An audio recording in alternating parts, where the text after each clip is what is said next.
Nobody hates black people for being black. Most people's interactions with black people are negative. If 99% of the carjackings and stabbings and shootings that you see in Chicago are by black people, when you're walking down the street late at night, guess what you're looking for? Black people. Nick Fuentes is a name that some of you guys may know and some of you may not know. He is a very controversial figure, so to say. He's worked with Ye. He just did a podcast with Candace Owens. He's had beef with Turning Point for years, as I can remember. He's a very interesting guy. I've never met him. He has his own opinions on various different things that he's allowed to have, and that's him. Now, the one thing I will say about Nick is that he's been doing this for I think well over a decade now. I think he's been making videos and streaming, and he's been doing this for years. And as far as I've seen him throughout all these years, he's been pretty consistent in his views and vocal about the things that he seems passionate about. And recently he went on a rant about black people, and apparently it's a rant that I'm not gonna disagree with. I don't know. We're just gonna give it a watch, and we're gonna react to Nick Fuentes' opinion on why he has his own black fatigue and where his views are when it comes to black culture and the black community in America today. What's interesting about Nick, and I don't wish this on anybody at all. I may disagree with Nick on some things, but he has the right to say what he wants to say. He has had his fair share of threats. He's been kicked off of payment platforms, banks. It's a little much for me, honestly, but it's for these reasons that when people see what he has to say, they agree on the low, but they don't say anything out loud, because when you do say the things that Nick says, you will get hated on. You will. And even as a black man myself, as that is crucial about the black community and the gay community, I get crapped onto a lot. And what sucks is that there are a lot of people who have the same views as Nick does, or even as me, that can't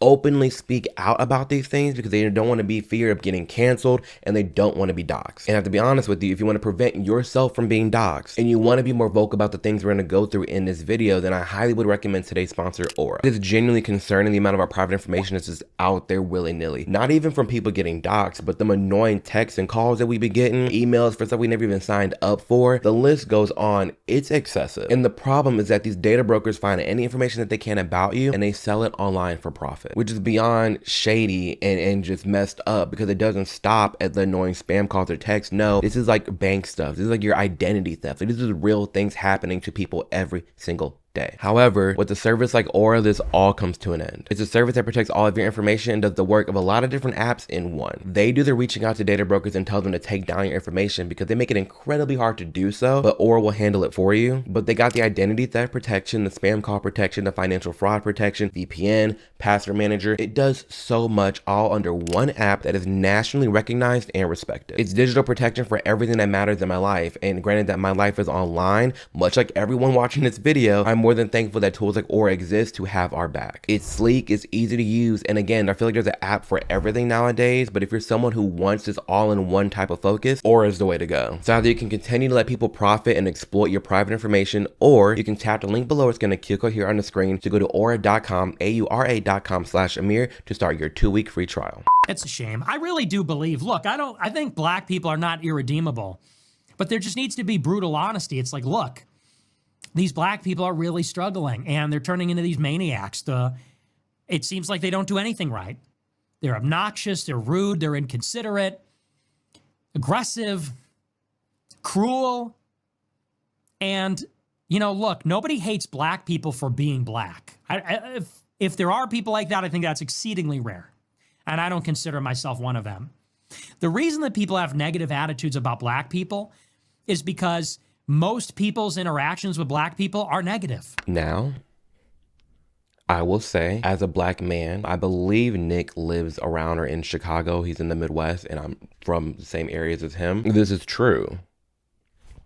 We talk about it on this channel. He said 2 important things. He doesn't think that we're not like irredeemable, and he doesn't think it's because of the color, necessarily the color of our skin. It's literally how we're acting in the streets. And when I think about every horrible interaction that I've had in my life, and if I had to look at it through the data on who they were, what they look like, male, female, race, it's black men. Which is funny enough, because throughout my life, I was always told that, you know, black power and black people unite.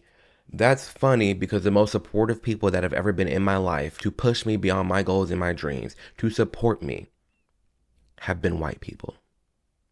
not black people in my life. Never been the case. And before anybody even thinks to say, oh, well, Amir, that makes sense, you know, you want to cater your content to white people, or you're just trying to appease the white man to stay in these circles, this, that, and the third. There's no circles for me to stay in. I mind my business at my home with my dog and my man. That's it. I made a whole video critiquing Trump. I made videos critiquing Israel. I don't care. I do not care. On this channel, we're going to talk about the things that we want to talk about from an open and honest perspective. And when it comes to this topic of black people and people having the worst interactions with this group of people, it is true. It's like you black people are like, oh my gosh, white people this, white people that. You look at every major black rapper that has died this last decade, it's been at the hands of other black people. You look at every new rule regarding like the teen takeovers, which we've gone through in another video. You look at every new rule, why there needs to be chaperones for teenagers at theme parks, at water parks, at malls, the list goes on. It's because of these young black teens. As someone who was a server, when you look at who tips and who doesn't, there's a reason no one wants to be sat with a black table. You're on the streets, or it's funny, in Nashville, if you're a Nashville native, you know, and I'm not even being dramatic. You can just look on Google Maps. There's 24 and there's 65.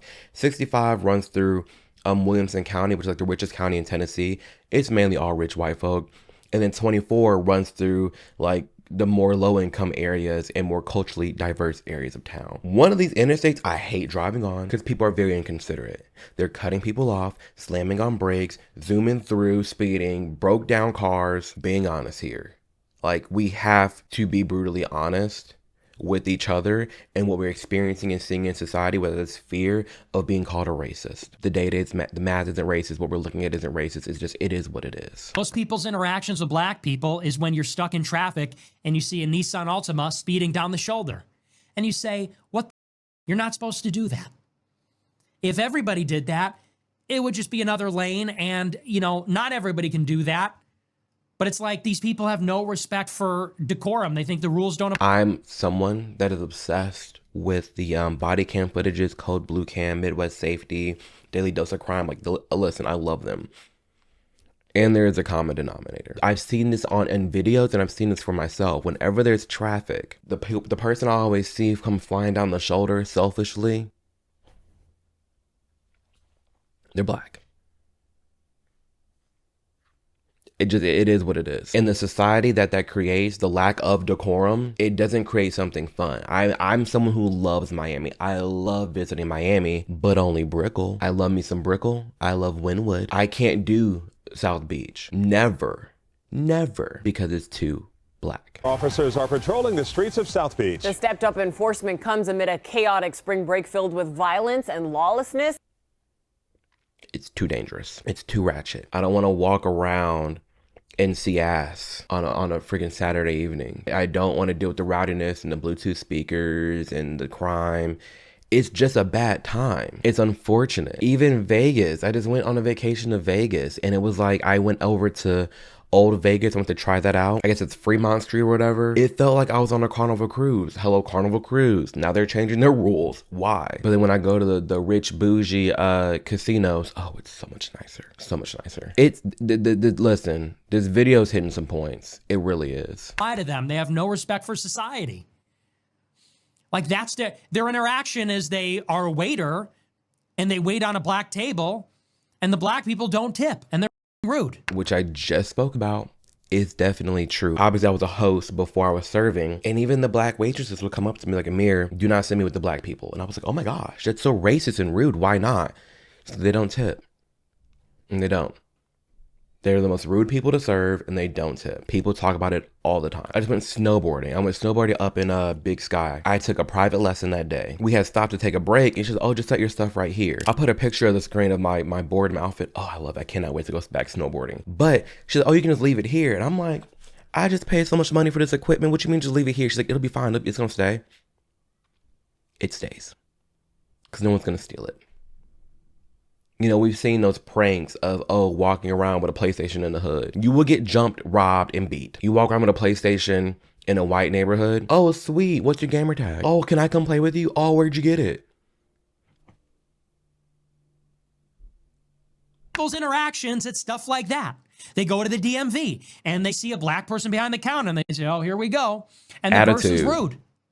Now, it just goes to show people are not racist. It goes to show people don't like people that are rude. Because even for me and a lot of other black people out there, we talk about the difference between a regular black person and and what Nick is talking about are which unfortunately make up of, I would say, a good chunk of black people. A good chunk. Selfish, rude, entitled, and it's so unfortunate. I'm not saying this as a self-hating black person. I'm saying this as someone who loves my skin, is comfortable in my skin, love who I am, and I'm tired of being looked at a certain way because of how the people who look like me act. I'm fully well aware there is an ample amount of other black people out there who resonate with what I'm saying, who are good, productive people of society, who contribute to society, who are doing good. But even then, and I'm glad things are changing, but sometimes they'll be the same people too, still talking about, oh, white supremacy, Black Lives Matter. And it's saddening, it's frustrating, because are there some injustices that we need to address in America regarding race? Sure, point them to me, we'll talk about it. We can talk about it. But to sit here and say that in 2025, I am not my ancestors' dream and I'm not living in the best America for a black person, that's wild. This is the best time to be a black person in America today. And I will actually retract that. It is, but it isn't. It is in the sense of the amount of opportunities we're afforded, but it isn't in the sense of how we're acting. It isn't in the sense of how our families have been just decoupled and eroded. It isn't on the terms of how many black people depend on the government. Those aren't the good things. The good things are what we're free to do. I'm free to go to a restaurant, free to drink from a water fountain, those types of things. I'm free to do that. But this idea that everything's racist and white people are racist for having opinions, or Nick's racist for having this 4-minute video that we're watching here, I have all the same feelings. And again, I stress it for the people that are on the fence about this or very judgmental about Nick and the things that he's saying right now. I'm not a self-hating black person for calling out the truth. Just not. People don't, it's unpleasant. People want to be treated with consideration and respect. And it is true that black people are, in this day and age, unfortunately, seem to have very low moral character. It's not even just the violence, although the violence is pretty striking. And on the moral character, that part is valid too. It's a meme. It's literally, like, to a certain point, jokes point to reality. Jokes have some type of grounding, And when there's a joke of like, oh, I don't want to live near a black person, or oh, the black person moved in the community, so my property value went down, to a certain extent, that comes from somewhere. To a certain extent, living around black people, it does come with some quote-unquote baggage. The jokes exist for a reason, you guys. They do. It's sad. It's unfortunate. There's a reason there is no black club in Nashville, or the ones that get up to club status or like really mainstream, they get shot up. All these white bars on Broadway in Nashville, they still there. White people just going up here and shooting up it nonstop. And before, if someone's watching this video still, I applaud you for still being here. But before, in somebody's head, they're like, okay, well, white people shooting up the schools. What the hell are black people doing at parks? Let's be so honest with each other. I'm sorry for little Tim Tam that be dying in these school shootings. It is very sad. Something needs to be done about these school shootings. But these shootings in the hood, little kids getting shot dead center in the forehead at 2 p.m. on a Sunday. Sick. You live your life and you know that you're going to be mugged by black people. It kind of colors your opinion or perception of black people, wouldn't you say? If 99% of the carjackings and stabbings and shootings that you see in Chicago are by black people, when you're walking down the street late at night, guess what you're looking for? Black people. Like, that's what you're looking for. If I own a business and I know in my local area, majority of the crimes are happening by someone that's black, I'm going to be profiling. That's what marketing is. Marketing is profiling. If I'm selling a fishing rod, I'm going to profile people that like fishing rods, that like fishing, and I'm going to market to them. And the same thing is reversed. If I know that the person that steals the most, dreadhead young black man, sagging pants, coming here and blasting music, goggles are on, I'm like, what's happening here? Profiling. People jump so quick and they tense up at the thought of racial profiling. It's so wrong. It's so wrong. What is marketing? It's profiling. That's what marketing is. It's profiling. That's all it is. You're profiling different target markets and you're going after them. And the same thing can be done in reverse. If I want to protect my business, I'm going to profile who's going to come after my business. It's not that hard, and it doesn't have to be taken this offensively. It genuinely doesn't. If I'm walking down the streets at night and I know, not even that, but in the year 2025, a black man's more likely to be shot and killed by another black man than the Klansman. So why the hell am I gonna be scared of some damn Klansman? There should be no reason why at 2 a.m. walking down the street, on the other side I see just a group of white teens, and on this side I see a group of black men. As a black man, I'm uncomfortable walking down that side with the black men. It's not because I hate black people. I'm black. It's because of the data and what's there and who's doing what. It's that simple. And you equate that with danger. And it doesn't take a lot of them to spoil the whole bunch like that. And we just want black people to take accountability and say, look, I'm not a bad person. I'm not a bad person. It just seems that every time I encounter you people, for the most part, it's negative. I've lived in this north. I've lived in the suburbs of Chicago. I've gone and visited my family in Chicago countless times as a child. And I've lived in the South. And no matter where I'm at, when I look through my life and experiences that I've had, mostly been negative with black people. Sometimes extremely negative, like I could get a gun in my face. You know? That's a problem. And people go, well, you are just loaded up with hatred and racism. It's like, I'm really not. I'm a really friendly person. I'm a really polite, friendly person. I give everybody a chance. But if I'm someplace and I see some black person walking in with their pants sagging and they can't articulate what their problem is or what they need, and they're rude and they're aggressive, and listen, if I'm experiencing that, I'm on 10. I'm on alert. I'm like, what's about to happen? What's going down? And I'm in fear for my life. Like, yeah, I have a problem with all of that. No word. Listen.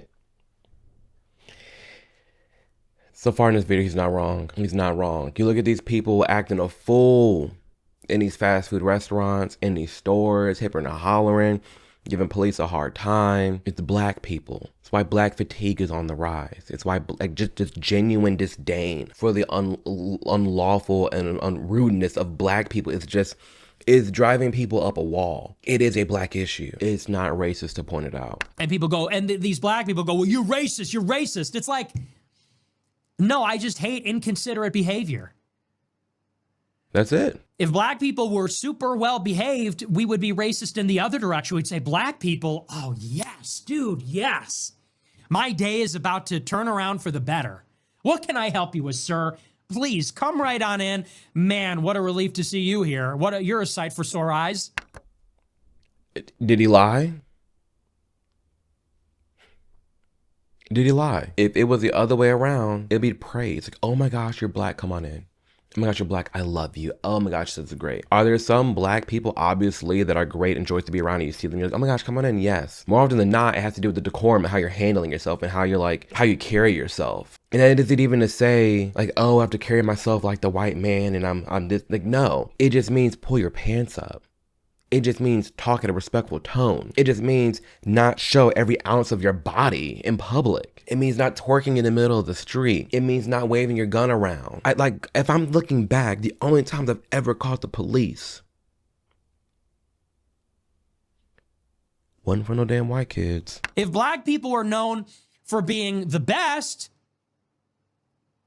then we would be racist in the other direction. Oh, finally. So yeah, that really bothers me. It just bothers me in this damn ass city, because that's all it is in Chicago, is just these black people who can never take accountability. It's always somebody else's fault. Yep, that's what black people always run to. It's someone else's fault. It's the white man's fault. It's parents' fault. It's never looked internal. It's always someone else's fault. And that is a problem that needs to be addressed in the black community. And I want to know, on this video, was there anything that he said that you firmly disagree with? White, black, it don't matter. Let me know in the comments below. I would love to know, what did he say that made you so mad? Or did he say some things that were the truth? I was sent this video. I'm fully well aware of who this man is, but as someone who is very much for free speech, as someone who thinks somebody can say whatever they want to say, this guy Nick can say what he wants to say. I really don't care. You can not like him, you can like him. I don't care. But I do, it is interesting how much this man has been banned from places, money being stripped away. I mean, it's excessive, and a lot of it points to just, you know, the things that he talks about. I do know that he's very critical of Israel, and we all are fully aware of what happens when you're very critical of Israel. You get banned from different places, and you get banned from different opportunities. You get shunned. Like, that's not anti-Semitic to say that. That's something that actually happens, something that happened to me. Let's keep it real here. That's something that actively happens to me. Me and Nick have been in the same boat as far as how we're looked at and treated by certain organizations out there. That's for damn truth. But regardless, let me know your thoughts below. Is there anything that he said that you agreed with him, disagree with him? Let me know. And again, aside from this topic, whatever you're going through in your life right now, it's only for a season. It's called going through for a reason. You're not stuck there. You will survive. Whatever goals you have set for yourself, you will and can achieve them, but you just focus on you and only you. And that's something that Nick guy definitely has done. He's focused on himself, grinding away in wherever he lives at his home, and kudos to him. Something that I do. I just put my blinders on and just focus on my career, my path, and where I want to go. So that being said, if you like this kind of content, be sure to like and subscribe. It helps the channel grow a ton, and I'll catch you in the next video. Deuces.